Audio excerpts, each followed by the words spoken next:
Ladies and gentlemen, please welcome Deloitte manager, co-captain of the Invictus Games, and U.S. Army veteran, Will Reynolds.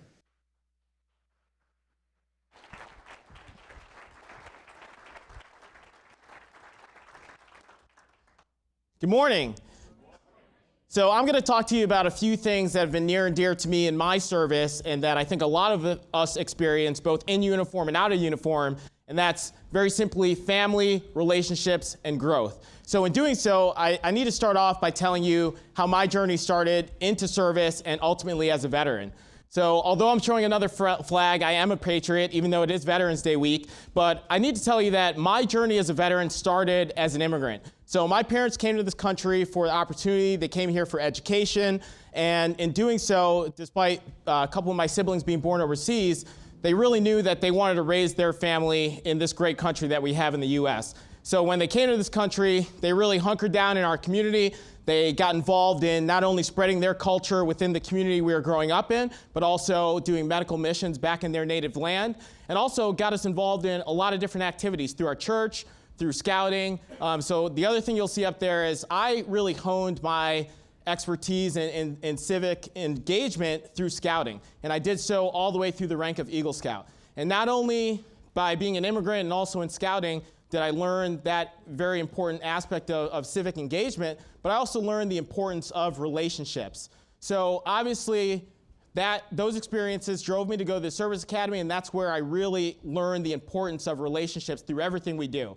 So what you'll see up on the slide is, pictures of myself with my unit and also pictures of myself at West Point. I really focused a lot on the need to have strong relationships throughout my whole tenure of my service. It wasn't, my physical acumen or academic acumen that got me through the service academy, but it was those near and dear relationships that I honed throughout service. We had a notion of cooperate and graduate in the service academy, and that's something that's still near and dear to me that I use to navigate my life today.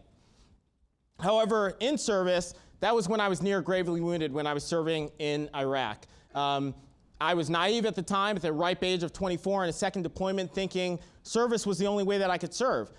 So very optimistically, I was thinking that I would make a full recovery and be returned to duty and go back into serving in the military. However, that was naive. I wasn't going to make a full recovery, and that also wasn't the only way that I could serve. So after I left service, I went back into the community, and I did so by going back to school, which many veterans do. But while at school, I couldn't have found myself more removed from the veteran community, being in academia. I was away from my network of friends, away from that mission of serving our country, and really disengaged from our veteran population, which is, as we know, a dangerous place for veterans to be. So fortunately, at this time, when I was finishing up school, I had a great friend from the academy who was starting an organization with the sole mission of helping enrich veterans' lives and helping them empower them to give back to the community, which is why it's so great hearing what Got Your Six is doing for our community and empowering veterans today. So that organization was Team Red, White, and Blue. I was fortunate enough to be a founding board member for that organization and to get involved in doing that very same mission of helping to enrich veterans' lives. We've had a great platform in doing so. We've had great events with both the VA and all the way up to the Office of the President. And it's been a great mission living that out within the community with our veterans today. There's also a lot of other great organizations that I've gotten involved with through that same platform. Another one is Disabled Sports USA. So as veterans, we know a lot of individuals are unfortunately becoming wounded, ill, and injured throughout their service. And one of the things that we can do as veterans is really be empowered to not only help inspire individuals by overcoming those challenges that we're dealing with, being wounded, ill, and injured, but we also can help with advocacy. So one of the great things about Disabled Sports USA is it's not focused on only helping the veteran community, it's helping general adaptive athletics and para-athletics across our whole nation, both civilian and military. So they do a lot of advocacy within the school networks to make sure that athletics are accessible to everyone, regardless of what your injuries are.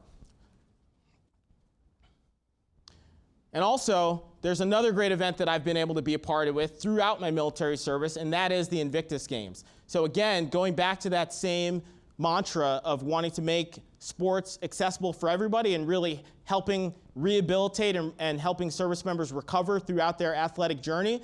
There was a great event that was started that was first Warrior Games and then grown to the international scale of Invictus Games. So that was bringing together 14 different nations to participate in wounded, ill, and injured athletics in a Paralympic-like style competition. So I'd like to show you a quick video of some of the growth that occurs out of an event like Invictus Games.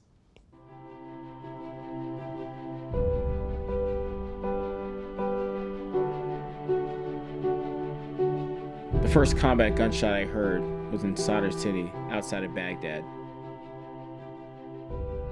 My first thought was for my platoon to react to contact and suppress the enemy. I've always heard the call to protect, to fight for what's right. On November 7, 2004, I lost my leg to an IED. I thought my days of jumping at gunshots were over. But now when I hear a gunshot, I still give everything I've got.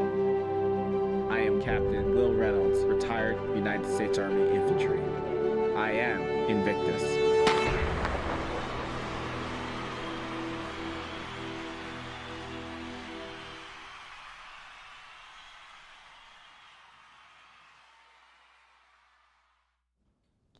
And you guys saw, thank you.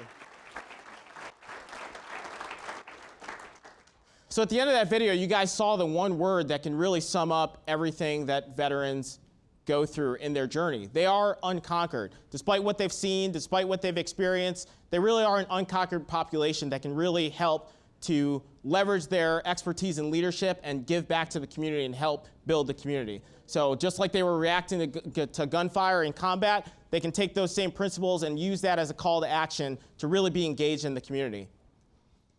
Another great organization that I've just become a part of is the Positivity Project. And this organization is all about not only taking veteran leadership, but other leaders within the community and using them to build up the character of our youth within the schools. Because we all know character development is something that helps build those relationships, helps individuals grow throughout their careers, both in the public and private sector. So that character development that a lot of us get through the military, a lot of us get through our family lives, is not something that everyone is entitled to. So this mission is all about getting that character development within our schools today.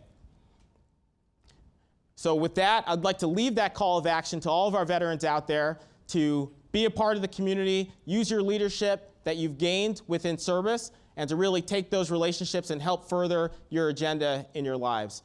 I'm Will Reynolds, and I am a U.S. Army veteran.